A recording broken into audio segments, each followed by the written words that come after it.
कुमाऊं में cyber crime के मामले दिन प्रतिदिन बढ़ते जा रहे हैं, जिसमें ऑनलाइन ठगी, क्लोन, एटीएम हैकिंग और फर्जी स्कीम के जरिए ठगी करने वालों की फहरिस्त काफी लंबी है। लेकिन अब साइबर ठगों की खैर नहीं है, क्योंकि बाहरी राज्यों में साइबर ठगी को अंजाम दे रहे ठगों को दबोचने के लिए कुमाऊं से 2 पुलिस टीमें रवाना हुई हैं, जिसमें 15-15 सदस्य हैं, जो 7 राज्यों में दबिश देकर 241 मामलों के 360 आरोपियों को दबोचने का कार्य करेंगे।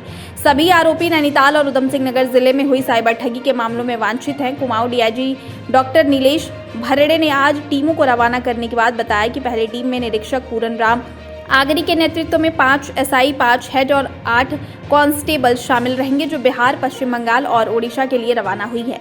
जबकि दूसरी टीम निरीक्षक नीरज चौधरी के नेतृत्व में 6 एसआई और 9 कांस्टेबल के साथ यूपी, राजस्थान, हरियाणा के लिए रवाना की गई है।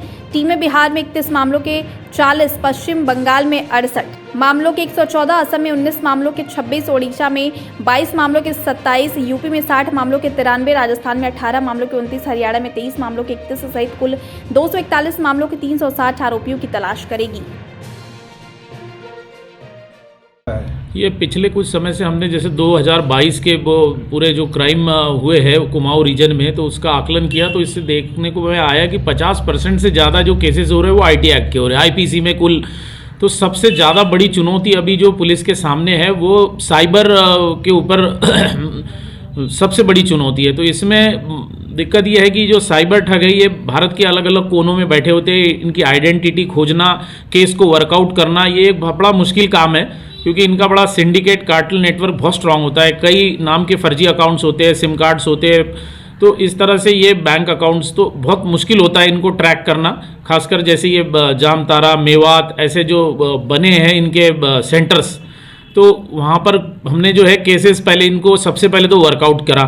एक जो है सीओ ऑपरेशंस जो है माननीय पुलिस महानिदेशक महोदय के अंडर, तो इनके अंडर हमने टेक्निकल टीमें बनाई, केसेस को वर्कआउट किया, लोगों को आइडेंटिफाई किया कि भाई हाँ ये केस हुई है, ये केस तो करीब ऐसे 500 से ज़्यादा केसेस कुमाऊं में पेंडिंग चल रहे थे, तो इसमें से 241 केसेस को हमने वर्कआउट किया है। और वो देखने को आया कि जब पुलिस यहाँ रेड करती है कुछ ऐसे जगहों पे, तो उसमें रेजिस्टेंस भी होता है। कई बार पुलिस को जो है जैसा मेवात वगैरह एरिया है या इधर जामताड़ा है, तो पुलिस को रेजिस्टेंस होता है, तो इसमें एक बड़ी फोर्स जाए जिसमें जो है एक कॉमन टाइप से रेड हो और जो है अच्छा रिजल्ट भी निकले। तो इसमें 2 बड़ी टीमें जो है वो कल बनाई गई, जिसमें 32 लोग जो 2 टीमों में भेजे गए 7 राज्यों में। तो इसमें हमारे 241 केसेस जो है वो इसमें है टारगेट में रखे हैं, जिसमें 360 अभियुक्त है। तो ये टीमें जो है इन साइबर केसेस को वर्कआउट करेगी और पूरा ये साइबर नेटवर्क का जो है एक उसको ध्वस्त करेगी। जब पुलिस किसी राज्य से लगातार रेड करती है तो उस राज्य के केसेस होना भी कम हो जाता है। ये आमतौर पे देखने को आया है कि जहाँ की पुलिस एक्टिव होती है, प्रोएक्टिव होती है, तो उन राज्यों पे साइबर अटैक्स कम होते हैं फिर।